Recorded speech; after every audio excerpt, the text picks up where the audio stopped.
Их смоет денежный дождь. Топ-3 знака зодиака, которых ждет финансовый успех этим летом. Этим летом немалые денежные средства свалятся на представителей 3 знаков зодиака. Многие из них даже не подозревают об этом. Но перед тем, как я продолжу, поставь лайк и напиши в комментарии свои догадки. 3 место львы. Им лето принесет финансовую удачу. Звезды будут благоволить им в денежных вопросах.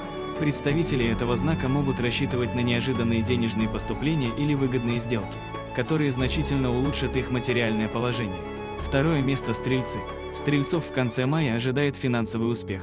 Их упорный труд и старания будут вознаграждены. Возможно получение премий, повышение зарплаты или удачное вложение средств, которое принесет хорошую прибыль. На 1 месте идет знак, которому звезды будут помогать буквально во всем. Их путь к успеху не заставит себя долго ждать, им даже не придется ничего для этого делать. Их ждет невероятная денежная прибыль. Что это за знак, я опубликовали в своем телеграм-канале, ссылка в шапке профиля.